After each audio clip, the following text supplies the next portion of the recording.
Hello everyone, welcome all. We've got the manga here today. Oh my goodness, look at these goodies. Here we've got 4 of them. We've got 5, 6, 7, 8, 9, 10, 11, and 12 manga volumes to wrap up January. So the first month of 2023 is done. And what did I think of these reads? Well, let's go into it. This one was good. This is about this girl who can tell when people are lying. If you guys have ever seen Poker Face, it's a new show that just recently started up. Very similar to Poker Face. Having a blast with it. The guy who she's working with is a detective, so her natural ability seems to be very compatible with his career. So that's good. It seems like he kind of has an ability like that on his own, since he was really able to pick on it like immediately, and I think he's training her to learn how to use her ability. So a big kind of whodunit series for the most part right now, which is really good. I have a blast reading the episodic kind of nature to it, but also her discovering how to use her powers, so that's nice. How to Villainous, I'm Taming the Final Boss, Volume 3. This kind of just wraps up very quickly. It's still good. I would definitely recommend reading this as a 3-volume series. Turns into dragon. She has to save from dragon. Don't want to say too much. But, you know, she's trying to secure a happy ending at all costs. One that is not actually available in the game that she was reincarnated into. Ushoko Tensei Volume 6. This is really just a lot of setup to the next arc. We have the mom is now pregnant with his new brother or sister. So that's kind of exciting. The mom also has quite a bit of comedic role in this one. It seems like also that Bard's 2 fiancés say, now we don't want to get married to you anymore, but they also talk about being married in the future. So I was kind of confused about that. But anyways, whatever. Bard's also made like a lord of this area, which is apparently like a poopy area, but he's like, well, if I can turn it around, then you're gonna look like you got the egg on your face. And so that's what he's up to. Tatsuki Fujimoto, before Chainsaw Man, 1721. These are, I believe, the ages he was when he wrote these one-shots. I actually do enjoy these a lot. I like them all. Usually I find a few of them that I don't really like all that much, but I'm pretty sure I liked all of these, actually. Anyways, I actually like them all more than Look Back, even. So... Oh, and then Kevin Smith's in this one. You can see he's the bad guy. Kevin Smith's crazy. I watched Clerks 3, so, you know, can confirm that this is definitely Kevin Smith. That's what he looks like in the movie, too, so that's definitely him, all right. But yeah, you know, overall, I did enjoy this a lot. Definitely worth picking up if you're a fan of Chainsaw Man. One of the quicker reads, really, because they're all just a bunch of short stories. There's like 3 or 4 of them. There's not too many. If you go to the table of contents, it'll tell you that there's only 4. But yeah, very good read. Definitely recommend if you're a fan of his art or his stories. Eden Zero Volume 20. So we start off. Wait a minute. I feel like I talked about this. We start off in the future. Shiki and everybody's. Well, we don't start from the future. We start off. We start off where we left off after the war. Everybody's like, we got to get stronger. We suck. So they get stronger. Just like I said they were going to do, they go through a time skip. And so I was very happy to see that. But I feel like I already said that I told you so. So whatever. But anyways, we get some training done. We also get a new ship captain. We get a death in here as well, which is really kind of shocking. I did not expect to see too much more. We have a little bit more of an explanation on how Rebecca's ability works, which is always nice. And yeah, so we get the time skip. Most people don't change too much. We also get Connor back involved. He was in the story like maybe volume 5 or 6 towards the end of the main first arc. And then he's like flying a ship in space, but it's just the steering wheel. So that was kind of funny. But yeah, so it's interesting to have him back. I'm not quite sure if he's good or bad. I kind of thought that he was going to be bad, but we'll see. Anyways, this was a really good volume. I had a very good time reading and getting into the time skip, seeing what's changed since they were last in training. So obviously still more to come on that because we don't know the extent of the new powers, but we'll see. Undead Unluck Line 10, we finally start to wrap up the 4 seasons arc. And so it says that we're getting to the grand finale now of it. This arc has been amazing. It totally changed my opinion on Undead Unluck. I thought it was not good or just okay, to good, to better than good, to this is great. I really love this arc. It turned it all around for me. Definitely worth checking out. It's Undead Unluck until you get to the 4 seasons arc start. It's probably around volume 6 or 5, something like that. I feel like this arc has been going on for a long time, and it's been really good. I'm excited to see what happens next. We do have to fight God. God actually interferes in this fight, which is really interesting too. So definitely had a blast reading through this. Strongly recommend it if you're a fan of any battle shonens or going against the world kind of manga. Record of Ragnarok, speaking about going against gods. Record of Ragnarok volume 5, we get the introduction to Jack the Ripper and Hercules. Probably the only one where I am so far anyways rooting for Hercules, but I'm sure Hercules has plenty of a time to be a dick. Neptune versus Kojiro rages on and comes to the end. We get the backstory to Kojiro, a little bit more Poseidon / Neptune. I forget which one he goes by in this one. And then also we get a bit of a backstory of Jack the Ripper. Apparently he gets the okay from Hercules to change the whole arena to London from the 19 or 1800s, whenever he roamed the streets. That's the time period that it's set in.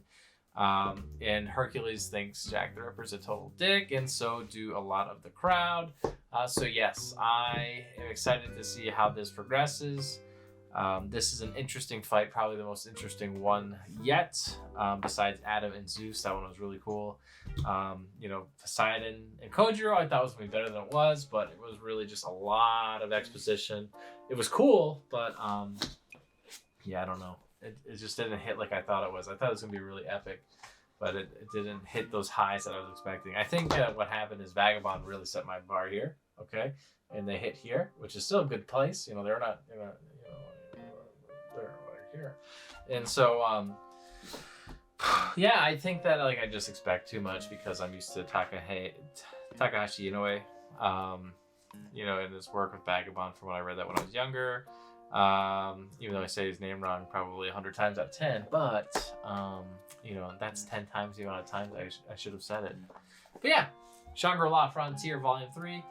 This series, again, just continues to be good and great. We get more exploration on the world. We find out that he actually has a goal now. He's got to get to level 50 or 60, something like that, in order to make it in time for a specific dungeon that they're going through. He gets out of the rabbit spot with some sick weapons that he can't use until he reaches that level, though, which is a pain in the butt. But when he does get it, they are going to be sick. His friends are very excited to kind of go through this raid with him, and he's trying to hide the rabbit that he has from his friends so that way they don't think that something's up. Again, this series is one of my favorite VMMORPG manga to read. This one and Infinite Dendrogram are definitely my 2 favorite VMMORPG / isekais. Definitely check them out if you have any interest in those kind of manga. It's a lot of fun. My Isekai Life Volume 4. What happened in this one? Last one we talked about the dragon. Oh no, the dragon happened in this one. I must have been halfway through reading this. He defeats the dragon. Then he goes back to the guild. They're like, "Oh, you beat the dragon. Here, have all the riches in the land." And so he gets all the riches in the land. Then he stumbles upon this village where he's got to cut wood. And the morons are smoking themselves out because they don't have chimneys. And so he's got to teach them how to use chimneys and things like that. And you know how it is. They're just idiots. And so he also has to figure out why this village is so cold and wintry. Woo. But yeah, this has been a really good read too. I like my Isekai Life as well. If I was to split up VMMORPGs and Isekai, I would say this is my favorite Isekai right now. And these would be my favorite VMMORPGs. But yeah, this one is really good. I read through this one like a breeze. But yeah, this one's maybe not my favorite actually, but it's definitely high up there. Very good read. Miss Nagatoro, don't toy with me. please, 5 and 6. This was really good and really funny. I did not expect. I always, I haven't read this in a while, so I always don't expect a lot from Miss Nagatoro, but it's actually really good. She tries to play a prank on him where he's supposed to grab her chest because she's making a joke. She stuffed it full of like junk, and then a bun, like a sweet bun, and then he goes and grabs it, and then the sweet bun falls out, and then he actually grabs her breasts. That's pretty funny. They also are gonna get the art club shut down, it seems like, and they have to figure out a way to save it by winning the cultural festival, the most famous art. How are they gonna do it? They're gonna use Nagatoro and these two cats. They're gonna be drawing in the crowd to his art. And with his art, which he drew a bunch of Nagatoros, they have to compete against this art president. She's trying to shut it down because she doesn't think that he takes it seriously. And like, dude, she's in high school and this is what she draws. And people are like, yep. She's like, yep, it's because people really can see the beauty of my art. And like, everyone is like, wow, look at that rack. Holy shit. I thought it was really funny. And she gets disqualified because, she gets taken down for her picture being too vulgar. That was really funny. So she has to do a bet, which was great. And she also has to leave the club alone. So this was a really good series of volumes to read. I had a blast reading them. Definitely do not underestimate Nagatoro. It is actually really good. It's a lot of fun to read. Inspector Volume 4. Speaking of a lot of fun to read, but this one's really hard to read.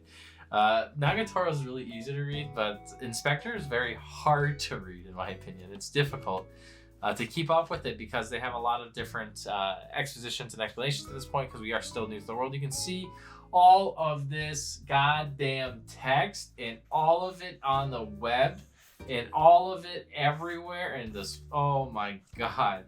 So yeah, it can be a little overwhelming to read through this whole this series, but it is worth it. I wouldn't read it if it wasn't worth it, but it is a lot of text. You gotta read a light novel to get the manga, but the light novel is supposedly adapted into the manga, so it's kind of like a trick. You didn't really do it. You tricked me. You just drew pretty pictures and put words all over it. It's like, damn, you just made pretty designs.